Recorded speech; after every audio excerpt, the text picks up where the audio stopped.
Yeah.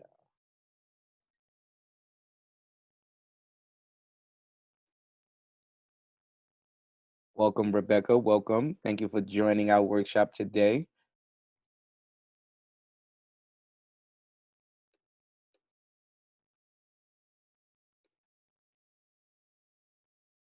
Awesome. We're just going to give a few more minutes for everyone at RSVP to make their way in. Thank you, everyone who is here already.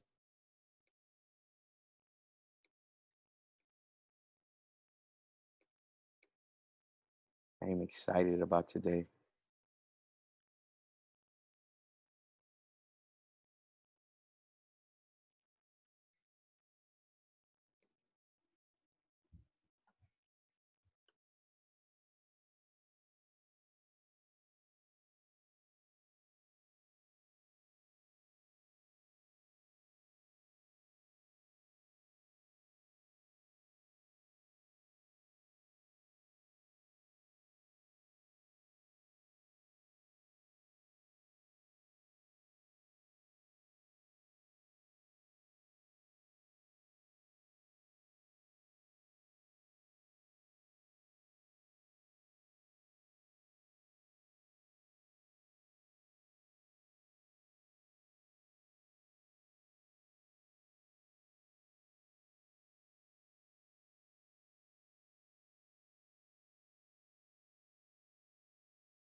Welcome, welcome, welcome. Welcome, all of our guests.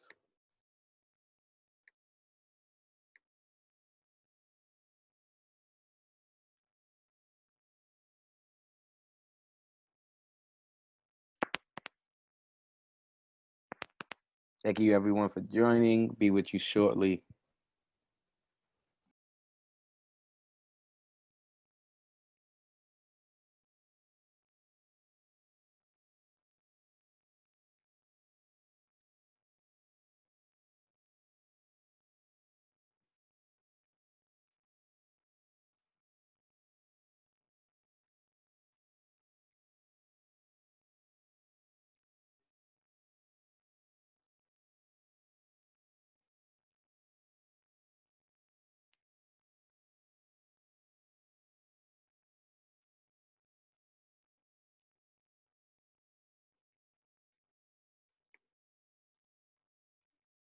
Awesome. Welcome, Gia. Welcome, welcome, welcome, Justin. Thank you for joining. Thank you for joining. Thank you for joining.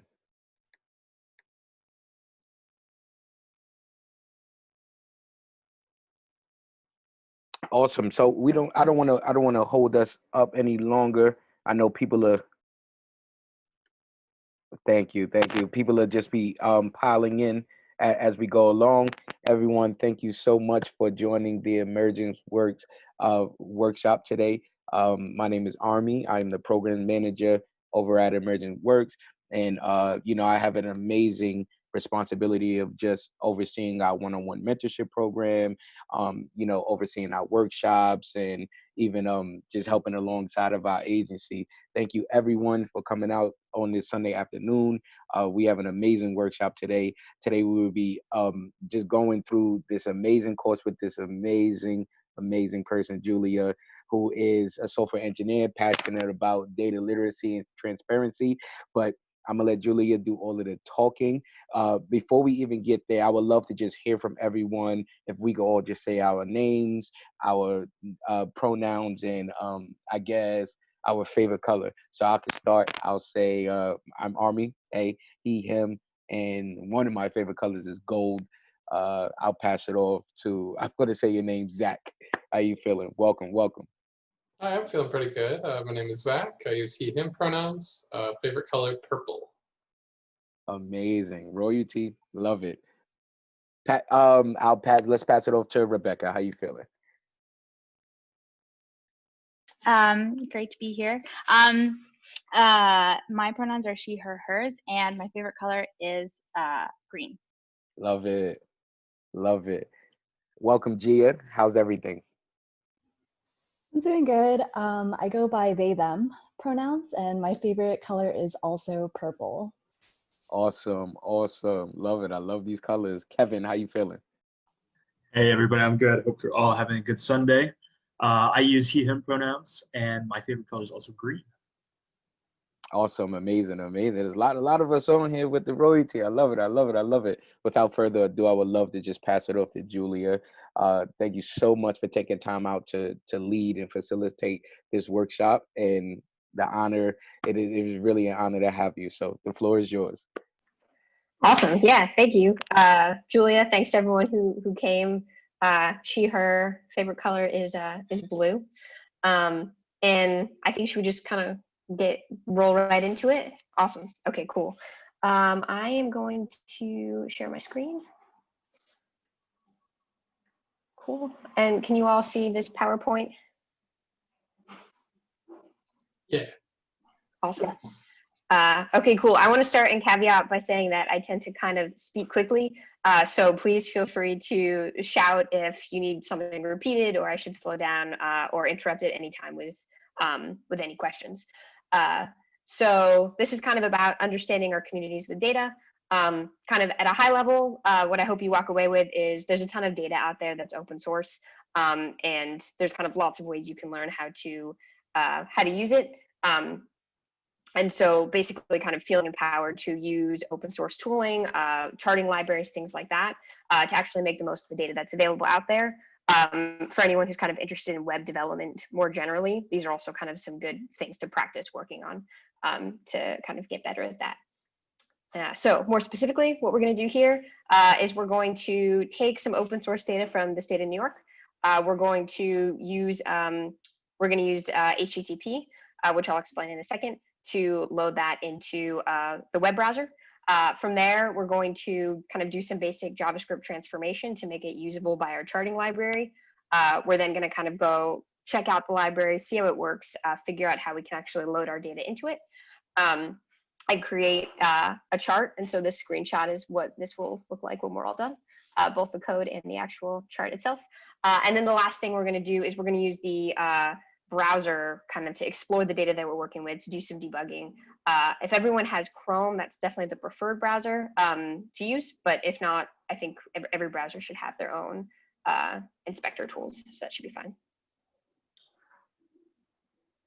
Okay, cool. So first thing is like, how do we even use this data? So HTTP, it stands for the Hypertext Transfer Protocol. And essentially what this is it's just a language that lets the client and servers communicate with each other. And so in this case, as someone who's requesting data, I am a client and I'm talking to the server where the data lives. And I'm saying, hey, I would like to access that data and make it available to myself.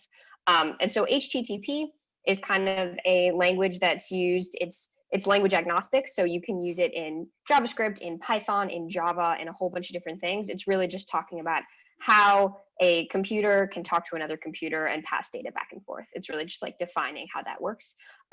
In this case, we're going to be doing it in JavaScript, and so the way to do it in JavaScript is using this thing called an XML HTTP request object.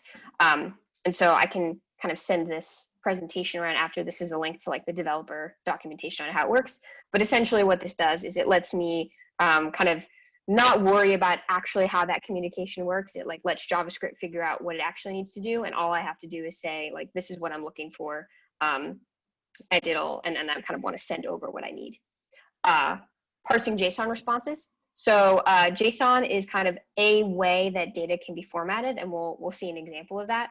And so kind of the idea here is when you request data from a server, that data might come back in a form that's not actually ready to be used for a chart. Like I can't just throw it into a chart necessarily.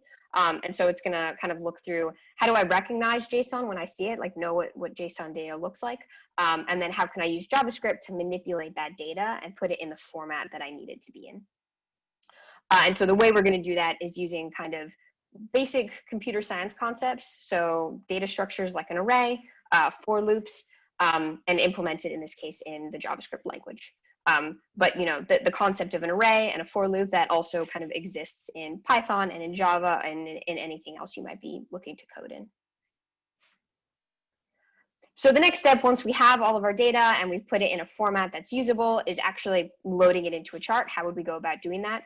There's a ton of open source libraries out there, particularly in JavaScript, that are for this. Their job is basically to kind of take away a lot of the details about how do I actually like physically plot this data, and kind of make it very easy for you to immediately get something started.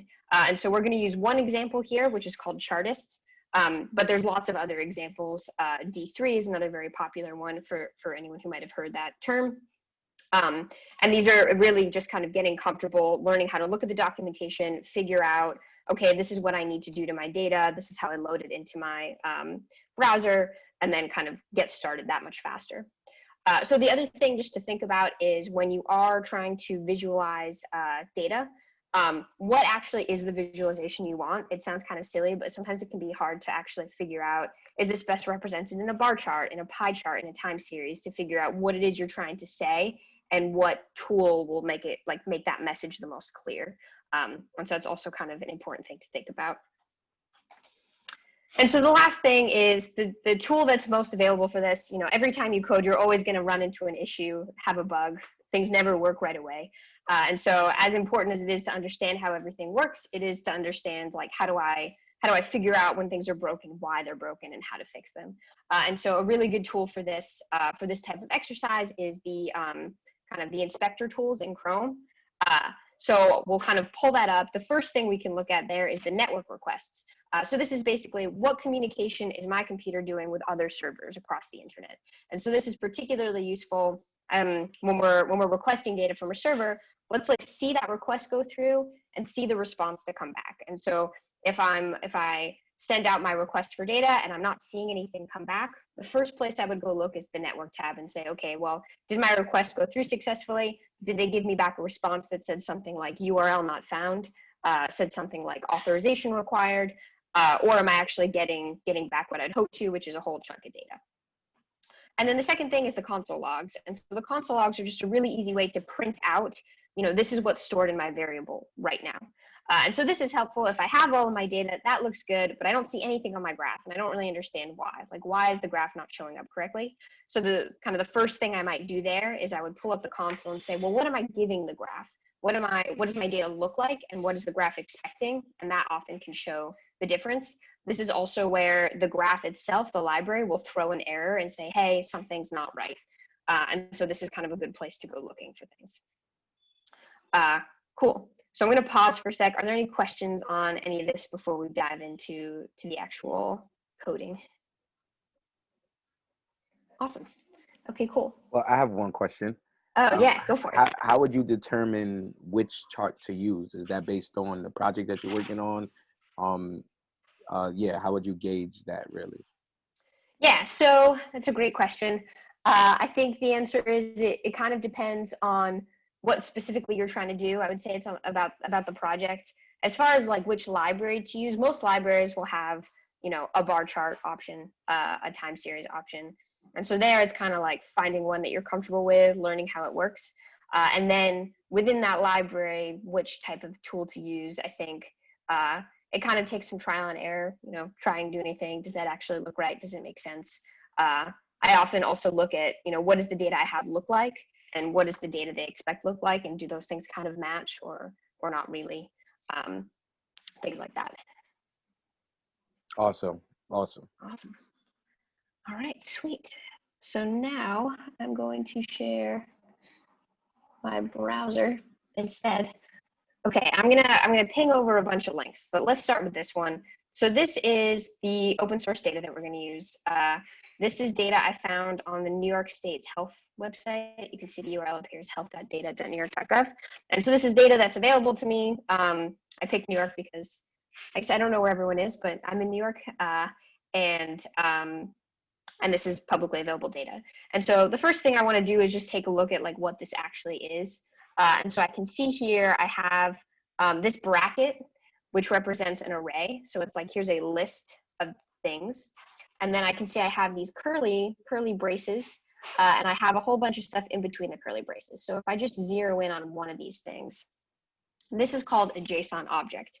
And what that means is it's basically, this is a item, a blob of data that has key value pairs. So the key is going to be the thing on the left-hand side of this semicolon, this colon, and the value is going to be on the right-hand side. And so what I have here is I have test date, county, positives, cumulative positives, total number of tests, and cumulative number of tests. So looking at this data, it looks like what I'm looking at is for the state of New York, broken down by county. Here was kind of the status of positives and tests day after day. And so if I look at the first one, I can see it's on March 1st in Albany, and it looks like at that point there'd been no cases reported and no testing done, which March 1st, I think that kind of makes sense. That was like the beginning of everything. And then as I scroll down, I can see, you know, these dates increments. Now I'm on March 10th over here, and now I have 2 tests that have happened, and I see 15. So a bunch of tests have happened between the 1st and the 15th. And so this is kind of what my data represents. And so thinking about this, I think a thing that would be cool to see, because I have kind of a date associated with each one of these values, I could plot them over time. So I could basically have a line that shows me over time, how is this number, how are these different numbers changing? And so I think that's what I'm gonna try and do. And let me see if I can put this in the chat.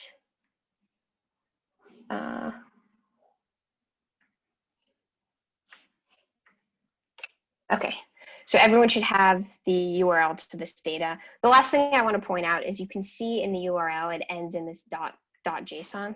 Oh, I see Kevin said there are a few websites. Oh, this is awesome. Yes, okay, cool, thank you. So yeah, there's a ton of different visualization examples out there, and that's definitely a thing. Like Googling for inspiration and advice and all of that is like definitely the way to go. So yeah, so you can see at the end of this URL, we have this .json. This is an indicator to me that this is JSON data. And again, JSON is really just referring here to the way that it's formatted, where I'm getting kind of these blobs in between the brackets that have kind of a key and a value, and I have multiple keys and values in each one of them.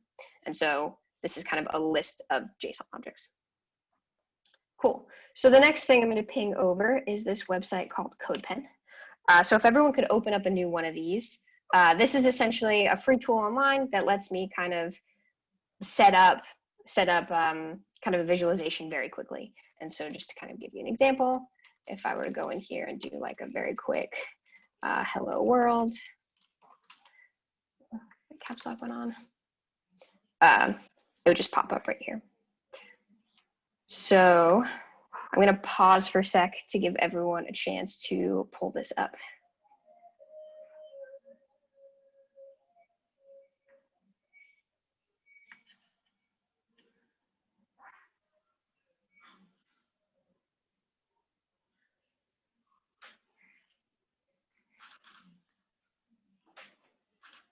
Just let us know when you're done in the chat.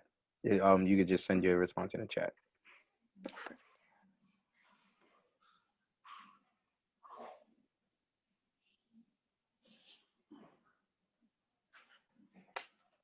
Okay, cool. That looks like it's about everyone. Okay, so now that we have this up, we talked about the first thing I need to do is actually load the data, right? And so we talked about using HTTP, which is this protocol that kind of lets the client and the server communicate with each other.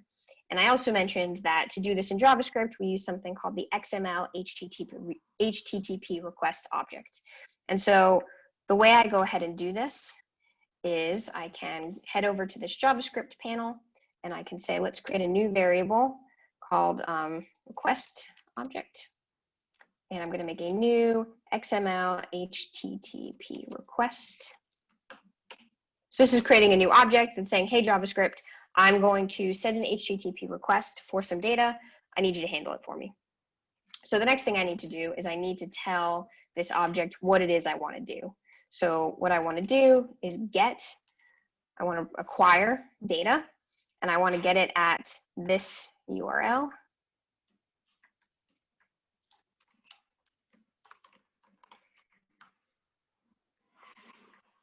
And then there's some additional parameters. So I'm sending false about kind of whether this should be done synchronously or asynchronously. The documentation kind of gets into all of the options that you have, but what's really cool about this is it is able to kind of make this request asynchronously. And what that means is I can load all this data without kind of stopping everything else that's happening on the page to only focus on that. So it's like I can go ahead and ask the server for the data, but while I wait for it to respond with the data, everything else kind of continues. And so if I had other things going on this screen right now, they wouldn't have to pause in order to execute that request. And so the last thing is, now that I've said, you know, what I'm trying to do, I just want to go ahead and send that request over. Okay, cool. So now I want to actually get the response. So this object has gone ahead and processed my request for me. Let's make a new variable called response, and it's going to be my request object dot response. And now this is where the console log comes in handy. So I think what I've done is gone ahead and requested this data from the website, but I kind of have no way of knowing if that actually worked or not. So what I can do, if you're in Chrome, you can right click and open up inspect here. And this is going to open up this kind of developer console. And so, as I mentioned, we have the console, we have the network tab, and a whole bunch of other stuff. So I'm going to start on the console tab here. And what I want to do is I want to just console.log, so output to my console, what my response is. So let's see if anything actually came back. Okay, cool. So what I'm seeing here is what I was seeing on this tab over here. It looks like my request went through successfully and I got back what I expected to. And so, like, you might be thinking, why would I want to do it this way instead of, like, kind of what's the difference between just copying and pasting this into my browser here? What's nice about this, sorry, Zoom tab's getting in the way. What's nice about this is going to, every time I load the page, it's going to make that same call. So, you know, it looks like this data is updating daily.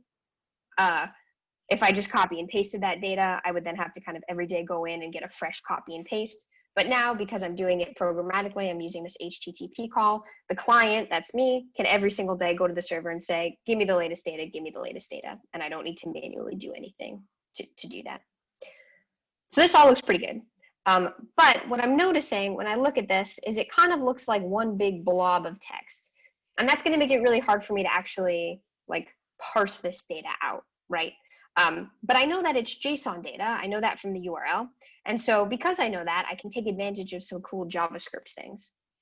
So there's a function in JavaScript called JSON that basically can take JSON data, or take data that should be formatted as JSON, and actually break it up into JSON objects. And so to do that, I can say, let's say parsed response, and I can take this JSON and parse it like this. And then let me come up here and clear my console. And now let's see what happens if I output my parsed response instead, what I get. Okay, cool. So now I can see the difference, right? So before, I got back this massive blob of text that it had all of these quotes and curly brackets in it, but it wasn't clearly distinguishing between any of those things. But now that I've actually parsed it as JSON, basically what that's saying is it's telling JavaScript, hey, you have a blob of text, but it's actually formatted a very specific way. Why don't you go ahead and put it in a data structure that's meant for that format? And so now you can kind of compare the two. I can see that it's kind of automatically applied what we call, again, the key and the value. And this is really cool because it means that I can then go in and I can say to my JavaScript function, hey, go to the parse response and get me that test state. And it will know exactly how to access that thing. So now that I have all this data, I'm ready to start working with it. I'm going to pause quickly and ask if there are any questions about any of this. This is kind of the loading the data piece of it. Do you want us to be following along exactly with what you're doing, or just listening? I would definitely recommend trying it yourself, just to kind of get a feel for it. or if you've got kind of other ideas as we go along that come to you about how else you could do it, definitely feel free to try that too.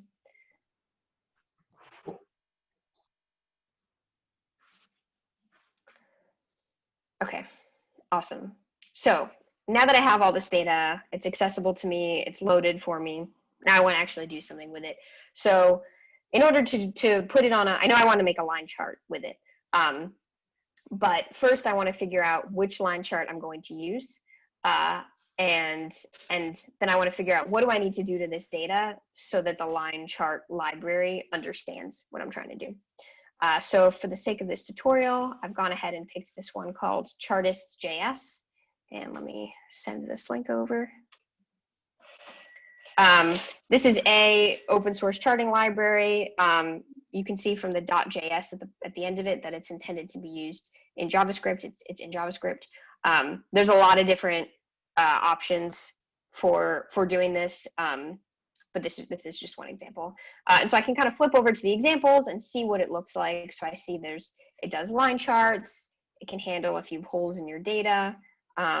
It can do a scatter diagram. It can do a whole bunch of different stuff. And so it's really up to me as the developer to figure out which one of these makes sense to me. Time series. So I know I have dates in my data. So time series sounds pretty interesting.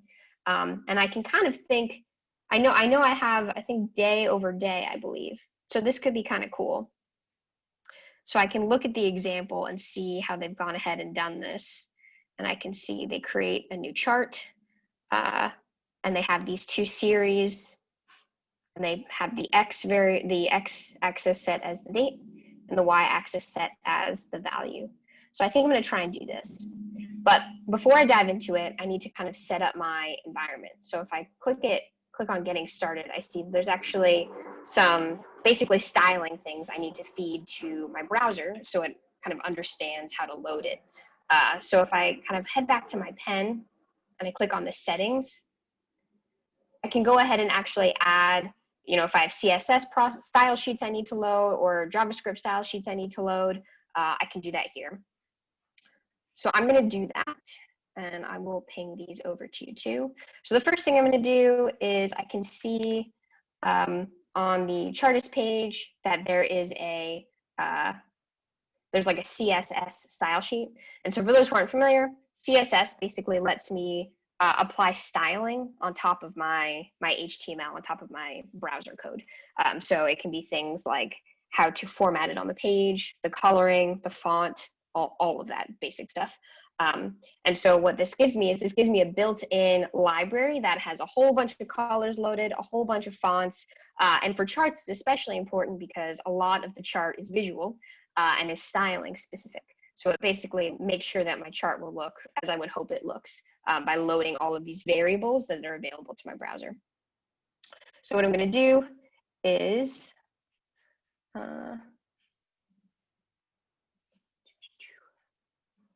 move this out of the way. Great.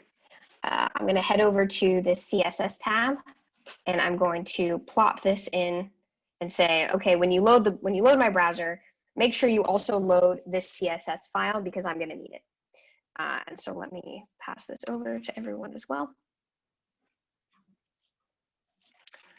Now, the second thing I'm going to do, and I've read the documentation ahead of time, so I know to do this, but otherwise it would kind of require us reading through this a little bit longer. But if I go to the time series, I see it uses this thing called Moment.js. And when I see things like this, I'm immediately like, okay, the .js makes me think it's a JavaScript library. And so that makes me think it's an additional thing on top of kind of basic JavaScript, right? And so I'm kind of curious what this is about.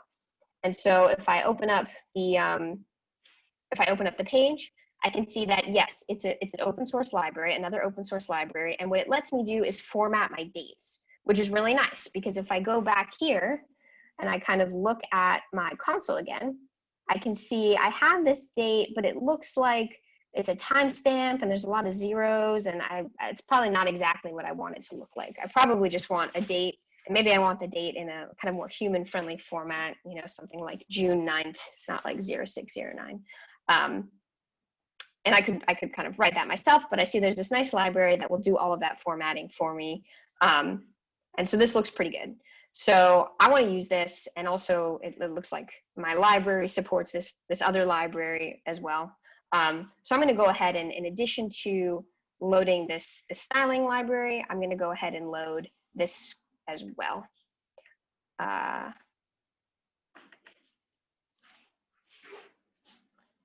And it's going to be this script, this moment min.js. Cool. And so the other thing I need to do while I'm here is I need to actually load the Chartist library. So I loaded the styles for it, but I didn't load it itself. And so this is basically just saying, like, I want to use the code. I'm going to use kind of the functions that are defined in this code, and you need to know what those functions do. And so the way you know is I kind of pass you the code, and you'll load this code in. And then these I kind of just pulled from the website. Okay, and that should be everything I need. So just to kind of summarize, I have 3 JavaScript libraries. One, which is this nice time parser. This lets me pass in a date and get it formatted in another way. This is a thing my chart I know is going to use for its time series chart. One is just the code for the chart, so that I can say, you know, make a line chart, and it'll actually know how to do that with my library. One is for this legend, which we'll get to in a little bit, but it's a kind of a separate code base that lets me make a legend on top of my chart. And then the last one is not a JavaScript library, but it's this CSS file that basically says, you know, when you create that chart from that library, these are the styles I want you to apply on top of it. So once I have all of those loaded, I can click save and close. And now it should load all of those into my browser. And so now, again, I made all these changes. How do I really know this actually worked? Nothing has changed. Everything looks exactly the same. So now I can actually use this console again, this inspector tool. And so before I was using the console to look at data. Now I'm going to flip over to the network tab. And so as I mentioned before, what this network tab does is it basically shows me all the communication that my browser is doing with anyone across the web. It says, here are all the people that you're sending things to. Here's all the stuff you're getting in response. And so I can see I have all of these scripts that I'm getting in response to requests that I've made. I said, hey, I want this library, and I'm getting it returned to me. And so I can come here and I can see actually those libraries that I just loaded. I used a request. I said, hey, get me the library at this URL and load it. And I can see here there's a 200, which is kind of the computer's way of saying, okay, good, we got it, you're good. And I go to the response and I can see it's loaded the code for me. And so it's now available for me to use. And I don't even really need to read all of this. This is just, now I know the library is available. And so anything I want to do in the documentation, it's gonna use this code that's in my browser. Same deal with this other one. So this is how I can kind of verify that all worked correctly. Okay, cool.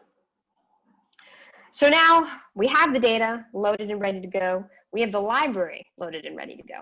The next step is actually, now we have to do some coding to get the data ready and into the library. So if I head back to my documentation for a second, let's take another quick look at this example. So I can see what I do. Let's just take, we have 2 series, and I see here we have 2 lines, so that makes sense. So a series corresponds to a line, and I can see the x-axis is date, that looks right, and the y-axis is going to be a number.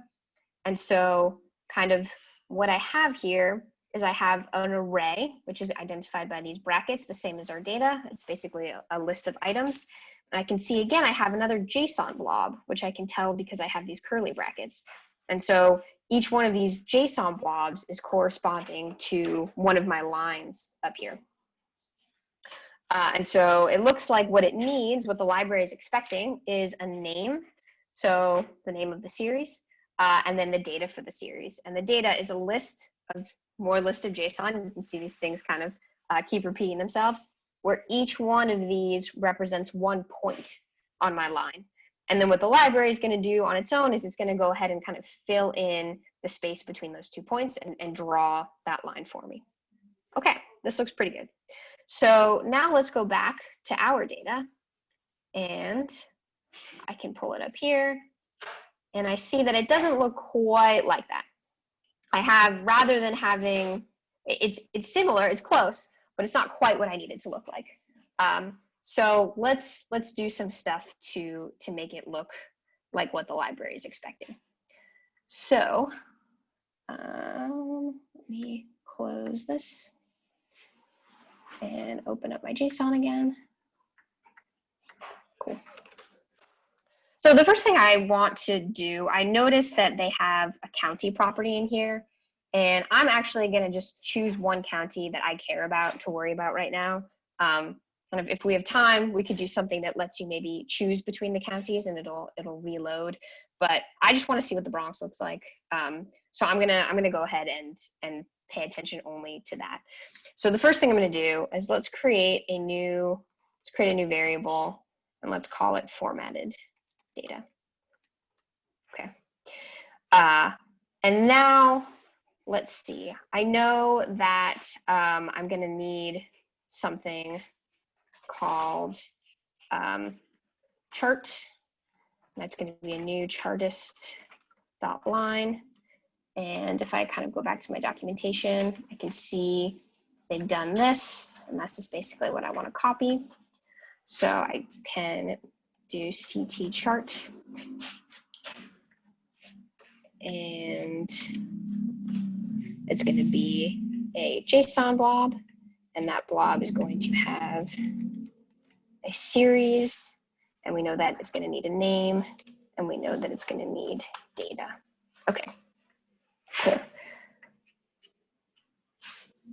Oh, and we know that this is going to be a blob. It's actually going to look like this.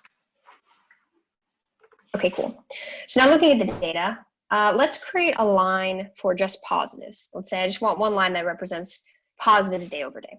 Okay, so how would I go about and do this? Well, one way I can do it is create a for loop and basically go through each one of these, and let's create a new list that only has the date I care about and the positives that I care about. And because I only care about the Bronx, I'm also going to throw in an if statement there that's going to filter out to only the county that I care about. So for now, I'm just going to comment this out. I want to have it here so I remember what I'm targeting. I want to remember what this is supposed to look like. But because this code is not complete yet, I don't want it to break anything for me as I try and do this. So my formatted data, I'm going to want to have something called new positives. And let's just do that. Okay. And now let's make a for loop. So I want to take my parsed response, which is this data I have in my console here, and I want to do for each. Okay. So now this is going to loop through each one of those items. And if I was unsure what was actually happening here, again, I could use the console and say, single item, what exactly are you showing me? And I can see it's just one of these blobs, right? So basically this is letting me, it's taking that list of all of the data that I have, and because I've parsed it, it's able to kind of go through each item one at a time, which is perfect. So the first thing is let's filter those items by county. So I can see the item has a property here called county. So I can say if item county is the Bronx, which is the county that I've chosen, let's just say this is the Bronx. And then let's print that item out just to verify this is working. And let's delete this. So now, cool, I can see that this is going through the items, and now I'm only entering that if statement if it checks the county property, and if it's equal to the Bronx, now it's going into that if statement. Awesome, it's exactly what I want. So now what I want to do is I'm thinking again about this blob that I want to create. And so because I want to look at positive counts, I want something that looks kind of like this, but I want my Y, and I want my Y to be the positive number that's in that blob, and I want my X to be the date that's in that blob. So let's head back over here and let's get rid of this. And let's say formatted data dot push, formatted data of new positives. dot push. And we're creating something that looks like this.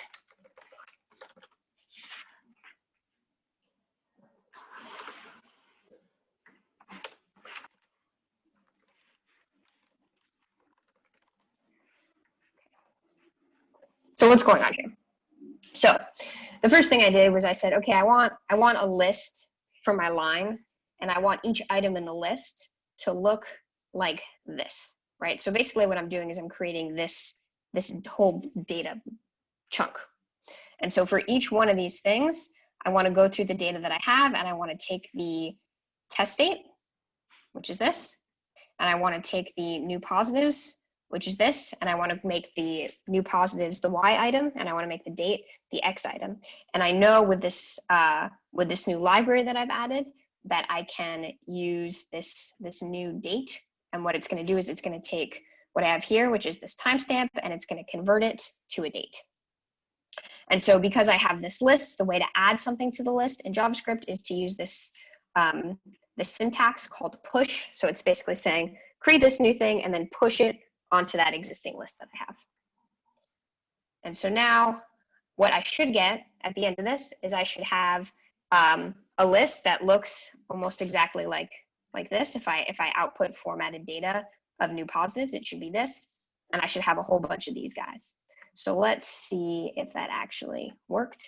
So if I come over here and I console log my parsed, or not my parsed response, excuse me, my formatted data, what do I get? As you can see, I'm a huge fan of the console log. Okay, cool. That looks pretty good. So I have this X coordinate, which is the date, and I have this Y coordinate, which is the number. That looks more or less like what this would be expecting. Okay, great. So now that I have that, I can go ahead to what I did below, and I can actually read from it. So I can take this guy, my new chart, and I want my data to be this thing I just created.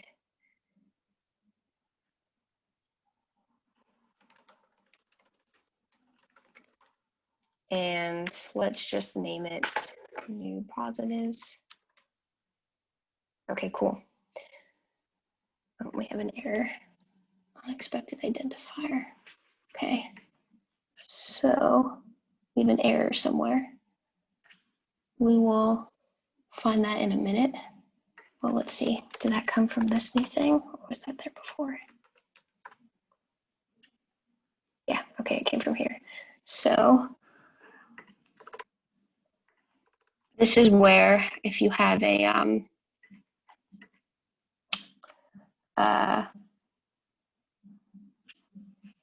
better IDE, which is like a development tool, sometimes they can kind of show you exactly what the error is, but CodePen does not do that. Okay, well, we'll come back to this in a second. The next thing I want to do, so now I have my data for the chart, but I don't see a chart. So I see here that it's using this CT chart thing. And if I go look at the documentation, okay, so I see I'm missing something down here that will tell me how to actually load the axes. And the other thing is I'm missing in my HTML, like this chart actually isn't showing up on the page anywhere. And so the first thing I'm going to do is I'm going to get rid of this, and I'm going to create this class called CT chart. So now I've created this container on the page, and I'm saying, okay, cool. When you go to load this chart, I want you to put it here, the CT chart. I want you to find the class, the container that has the same name, and this is where you should put all the data. And so this kind of dot CT chart is syntax for kind of how you identify a class. So with any container, I can pass it a class name or an ID name. A class name is a non-unique identifier, so I could make 5 of these things that all have CT chart on them. An ID is unique, so I could only have 1. And then it kind of lets me, both in CSS and in JavaScript, kind of define some things about that. So it's kind of like giving away from my JavaScript to communicate with my HTML and saying, okay, look at this class. Okay, so now I want to do one more thing before I load this chart, which is when I go back to my example, I see I can actually add a second series here, which is pretty cool because I have more than just this one piece of information in my data. So the other thing I might want to do is, right now I'm looking at kind of total number of positives, of new positives for any given day. Let's also throw on there the total number of tests, because I'm just kind of curious how those two things look next to each other. You know, if there's a lot of positives one day, do they do a lot of tests the next day or something like that? I'm curious. So to do that, I can actually kind of do the exact same thing. So I have my formatted data. I want to put a new list, and this time we're going to list the total number of tests. Cool. And then I have this loop where I'm already looping through everything. So rather than doing that again, and let's just clean this up a little bit, I can create another, I can do another thing. So now it's like, okay, cool, I'm looking at this item. This is the Bronx County item. I'm doing something with the new positives. Let me do another thing, this time with the new tests. So I can come here and I can say formatted data, total number of tests. And let's add to that every time I have a new item.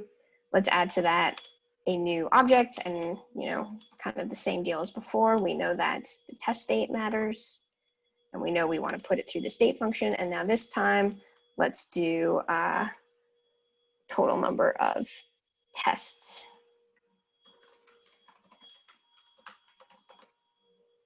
Okay, cool. So now I have kind of two of these things. And so now, again, kind of thinking about how my example works, I have this series, and I can actually pass it another thing. Let's make this look nicer so it's easier to read. Cool. Where, see a comma, where name this time is total tests, and data is formatted data of total number of tests. Okay, cool. And I can see, oh wow, I can see a whole bunch of stuff is happening over here. And it's not quite what I want it to look like yet, but something's there, which is a good start. I'm gonna pause here. For anyone who's kind of trying to follow along as we do this, is anyone stuck? Is there anything that's not making any sense? Give people a second to regroup. Otherwise, you can kind of keep plowing ahead. I'm all good. How you guys feeling? Good. Okay. Okay, cool. I'll keep going.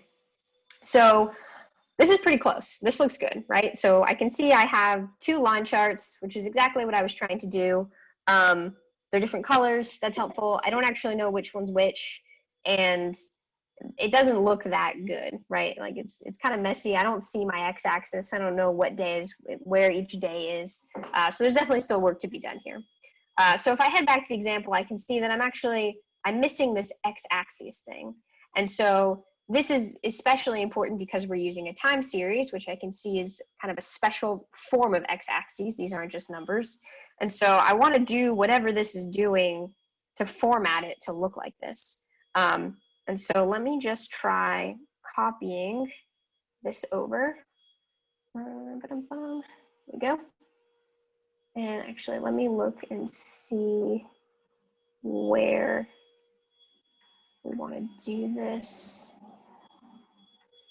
If I look at it, it looks like, okay, cool.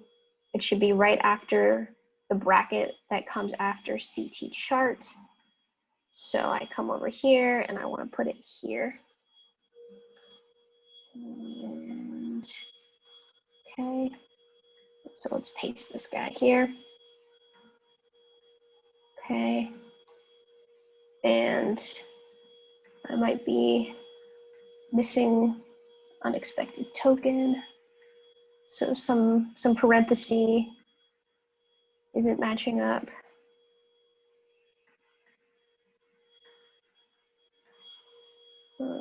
looks like I'm missing a closing bracket maybe. Yes, okay, cool.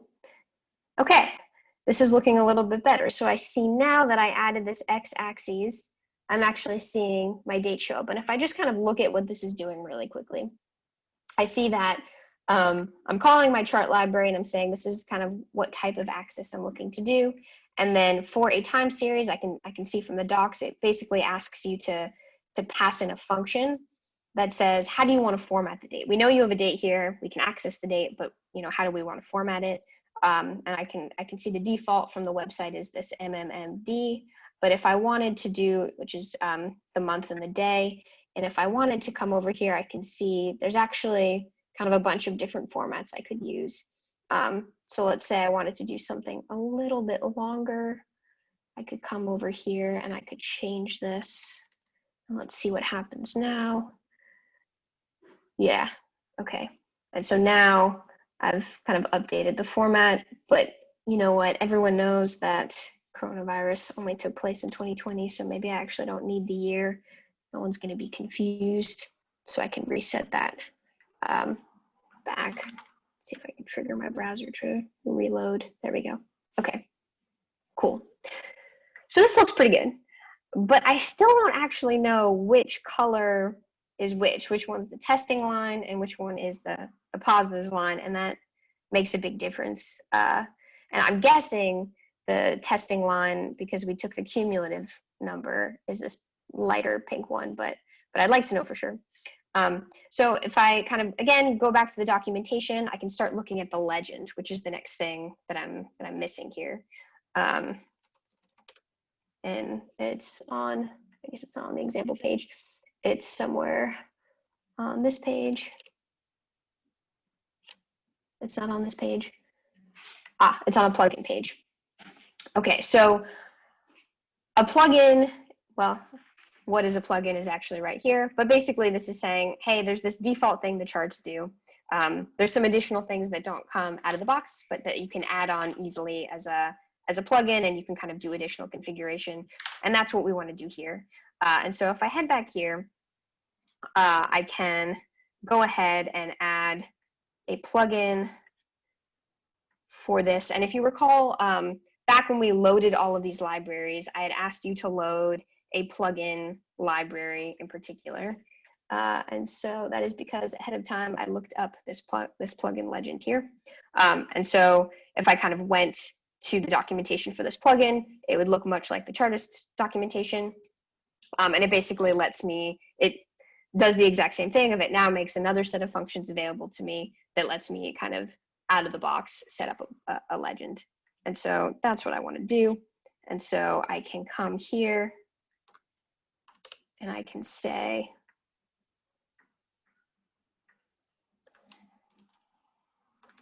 plugins. I don't know why it keeps doing this,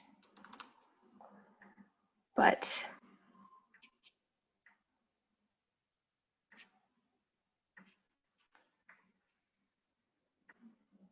let's do a Chartist dot plugins dot legend.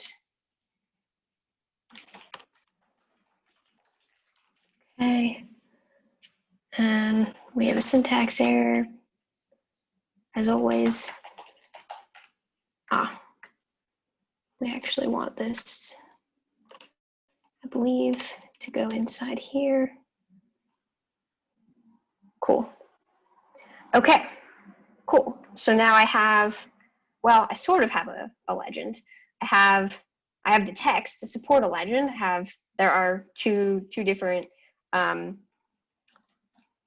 series here, and I can see the name of them popping up as I put it here. So that all looks right, but it's pretty ugly, and it's not actually showing me what color goes with what. So this is where I turn to CSS, and I have some CSS here that I am going to just copy and paste, and I'm going to put this here for anyone who if I can. This might actually be too big to share over chat.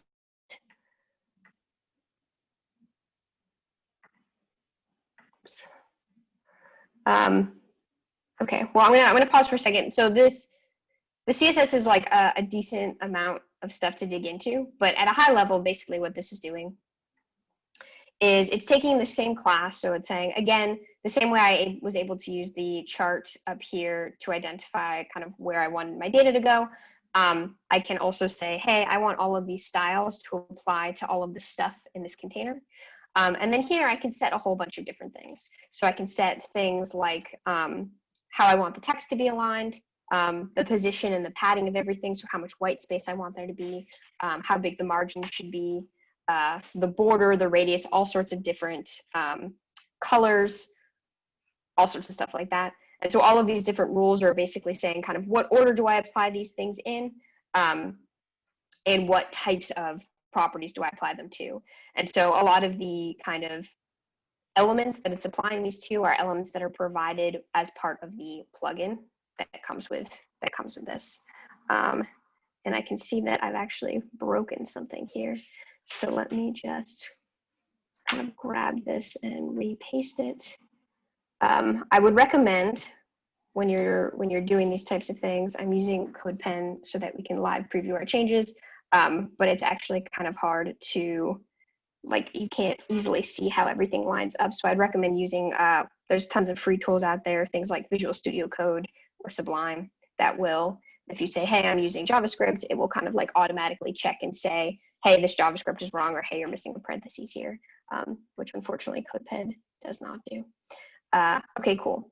So now I can see that my CSS does not appear to be taking effect, and I don't know why. So let's go look and see if the console has any clues. That looks old. And let's go to the network tab.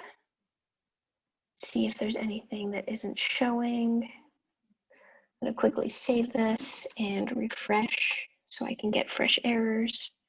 Aha, here we go. No, nothing in there looks relevant. I can go here and I can see that there's a script that's failing to load, but I don't think that's the script I care about.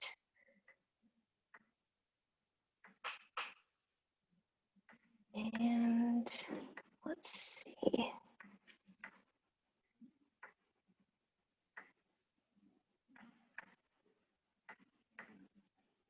Ah, I know why. So this, I need to make one more update to my CodePen. So the CSS that I'm using here is actually a special kind of CSS known as less, L-E-S-S. And so what's happening is it's not able to parse this because it's in a language it doesn't understand. So if I come up here to settings, I can see I have all of these different options. If I choose less, I save and close. Let's see what happens. Okay, there we go. So now I can see that it's gone ahead and it's finally showed me the colors. And so now I can see that, as I expected, new positives is this darker red and total tests is this kind of lighter pink. And now that I have all of this kind of custom styling applied on top, I could go in and kind of change these colors if I wanted to. So we just did a whole bunch of stuff. So I'm gonna like kind of quickly summarize all of the things that have just happened.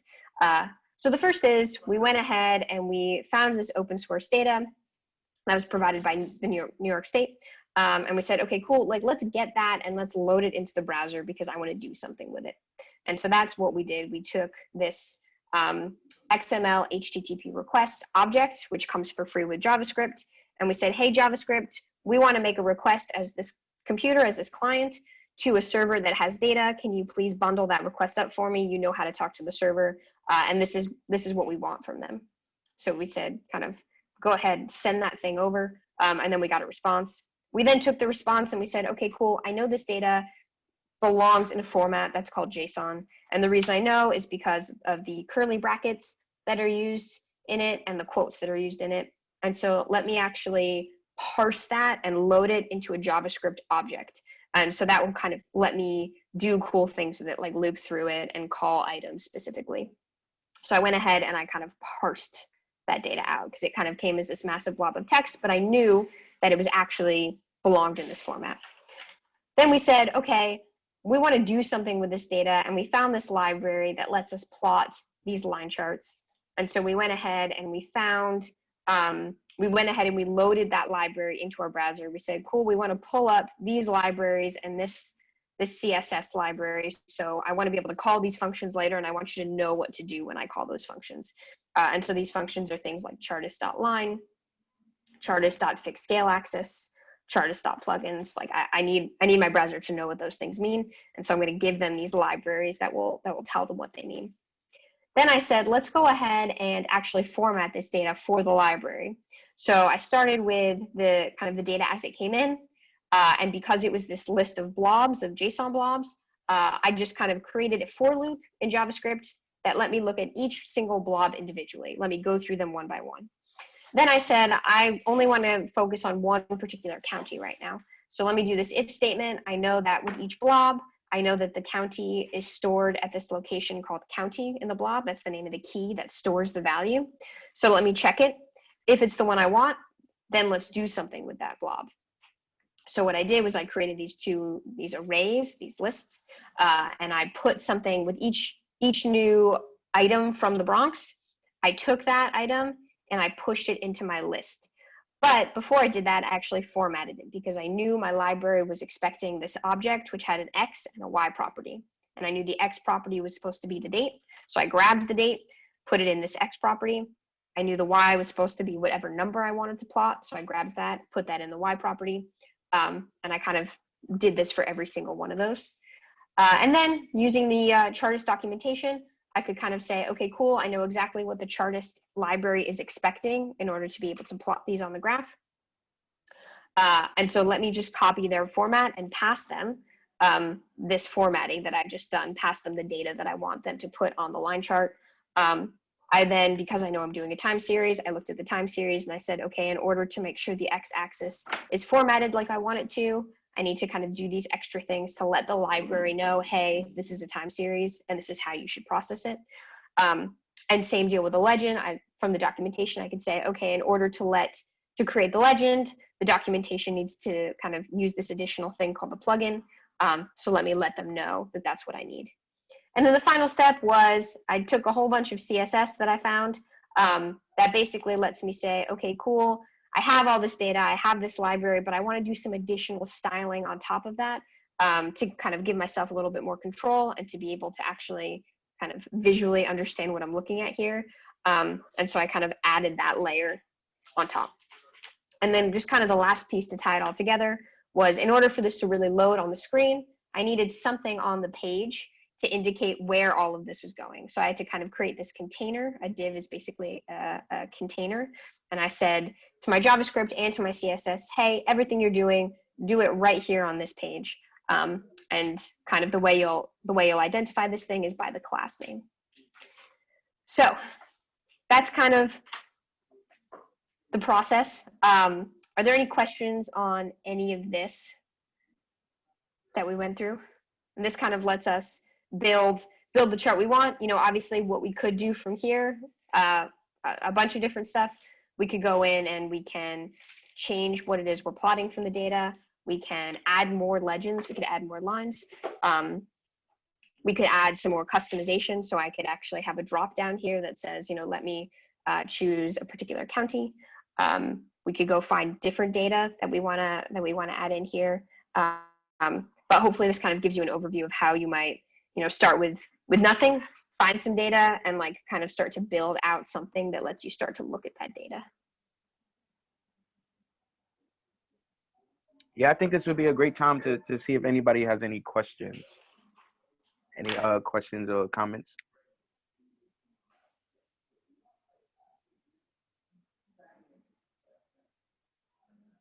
Oh, good. How you feeling, Awesome. Julia? You want to keep going? I'm good. This was kind of the extent of what I had kind of plan to get through. Yeah. Was breezy to get through, which is great. I don't know if there's anything in particular people were kind of curious to talk more about, or yeah. Or I guess I'm curious for anyone who tried to do it, if they were able to get it to show up, if their chart showed up. Yeah, sure. Was anyone able to follow along?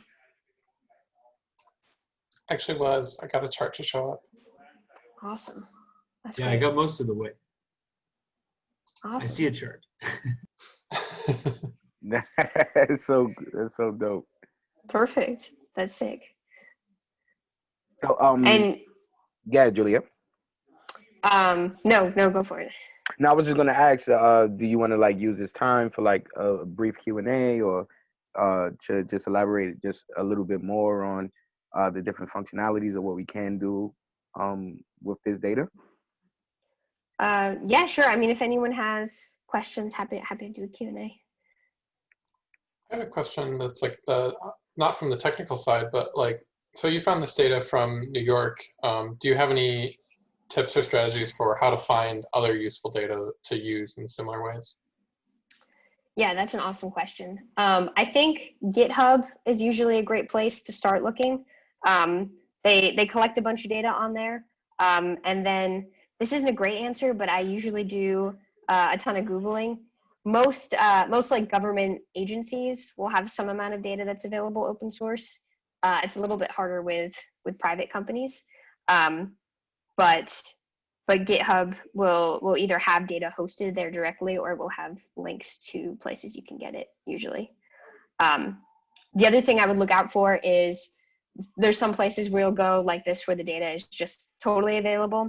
There's other places where you kind of have to register an account as like a developer. And then once you do that, you have to like, you can access the data, but it requires like an authorization. And so it's still free to access, but you have to create a credentials and account first, because they want to know who you are and things like that. Great, thank you. Yeah. Any other questions at this time? If you weren't doing this in CodePen, what would the differences between like this work versus like using an IDE look like? Yeah, it honestly would be pretty similar. I think what's nice about CodePen is the results show up immediately, which I think actually some IDEs you could configure to do as well. But the other thing would be getting the dependencies loaded. So this stuff would be a little bit trickier locally. You just have to make sure that you're passing the paths in. But otherwise, it should also work fine. It might just be like one additional step to like trigger between the browser and the code, basically. Cool. Yeah, but in general, I definitely prefer iterating on IDE. This is just kind of nice for these quick iterations.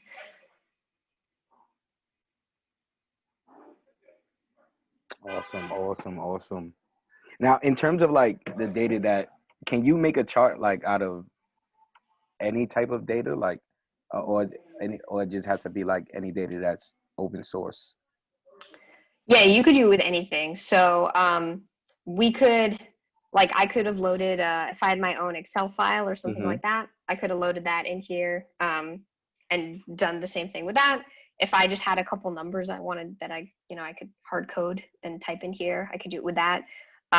Pretty much any data that I can access, but it definitely doesn't have to be open source. If I have some special private access to something, I can do that too. Amazing. Yeah. Amazing. Open source is fun because then you can use a whole bunch of stuff that you wouldn't otherwise, but it could be anything. That is dope. I know recently we just launched our 911 app by Emergent Works, nice. and like it's basically just an alternative of resources for people in underprivileged communities. I'd be curious to see like how can we use, it is also an open source project. So I'm curious to see how we can use, like data visualization to show how effective the app is, or maybe in some way of research or something like that. So I would love to like follow up with you on that, because I think that's, you know, we had an opportunity to go viral, and we're getting some great feedback, and you know, we're going to iterate on the project some more. But I would love to see it visually as well, like you know, more Yeah. people call this resource more than, you know, 911 because of, you know, whatever reason. So I think that'd be cool Totally. too, like, just to see that. Yeah, that would be super cool. And yeah, I mean, if you have all the data from your app, and we can find some version of data people will give us to look at 911 calls to compare the two, I love it. that would be awesome. The other fun thing about it being open source is, you know, I can go ahead and do a thing, and then someone else sees it and they have an idea for improving it, Mhm. and they can kind of easily contribute. So it also just makes it easier for us all to. And the same with the data, right? If it's open source data and I'm doing this and I find a problem in the data, Yeah, it's kind of easy for me to say, hey, you got to go fix this thing, which is kind of nice. I love it. I love it. Love it. Awesome. I definitely wanted to So, make sure that. Oh, Gad. Yep. Continue. I had used some data from a museum one time, and then one day they suddenly changed their API, and I couldn't use it anymore. And so like for data like this, where that data maybe they have some right to restrict access to it or whatever. But for data like this, where it's like public data from like New York about testing or something, would you recommend like archiving it at some point? Because like if that service goes away, you just can't access it anymore, and it's just gone. Yeah, that's a really great point. I would hope they keep this up for a long time. Mm-hmm. It's definitely possible that that they take it down. For something that's like as small as this, you know, this is super easy to like save a local copy of. Sometimes the data might be too big to actually store on your own computer. But I think in a case like this, it's probably super doable.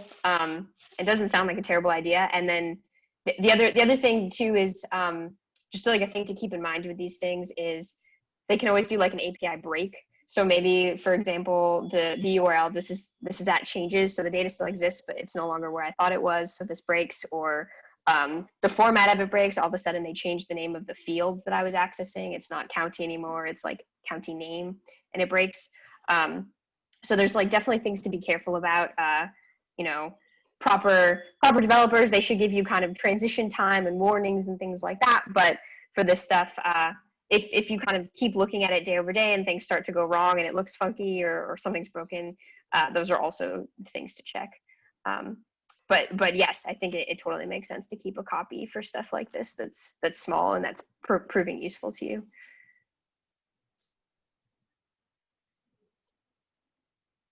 It's a great question. And not all APIs are free, right? I know I'm PMing on a project, and it's called the Polar Pro project, and we're relying on some API data, but I know that we had to, like, some of them was saying like you have to purchase it. Like, how do we get around stuff like that? Yeah, there are definitely some data sources where they require you purchase like a license key or something like that. And sometimes you can get like a special group rate, or depending on the project you're working on, they'll give you some sort of discount. Unfortunately, if they don't want to make their data available for free, there's not a ton you can do. That's why I like just knowing about places where there is open source data to see if it works as an alternative for what you want. But especially if you're getting like a third party owned data, like a company's data, that can be kind of restricted. So just kind of see what the options are. Awesome. I love it. Love it. How we feeling, team? Everybody good? Feeling good. Awesome. Awesome. How you feeling, Julia? Great. Thank you guys so much for working on this with me. Hopefully it was interesting, and yeah, this is just tip of the iceberg as far as there's so much cool data out there. There's tons of different visualizations. As you can see from this Yeah. is even a small amount compared to all the stuff that's out there. So definitely like curious to hear what other people have in mind. I'm sure you all have some pretty cool ideas for what other things you could do with this type of stuff.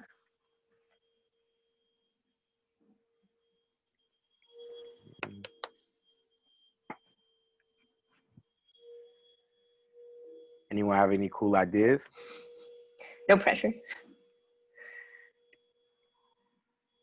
I'm just writing some things down. Well, will it be helpful, with your permission, of course, to share the video of the Zoom, and maybe even to share your notes? Is that okay? Like, how do you guys feel about that? Is it okay if we email you the Julia's notes, and so that you can have something to fall back on as you continue to build or do some more research in this area? Totally works for me. Awesome. Yeah, that sounds good. Awesome. I love that. So And if anyone has further questions, feel free to just reach out. Happy to help. awesome. Well, listen, Julia, I am extremely grateful. I am extremely honored to have been a part of today's workshop. I am forever grateful for you. Thank you so much for offering your time, your services, and your wisdom and experience on this project. And also, thank you to our amazing attendees. Thank you guys for being patient with us and sticking with us throughout this whole workshop. Hopefully, you guys got something amazing out of it as well. Some follow-up steps from me. I will connect with Julia at the top of the week, and then we'll get those slides over to you guys. I also was fortunate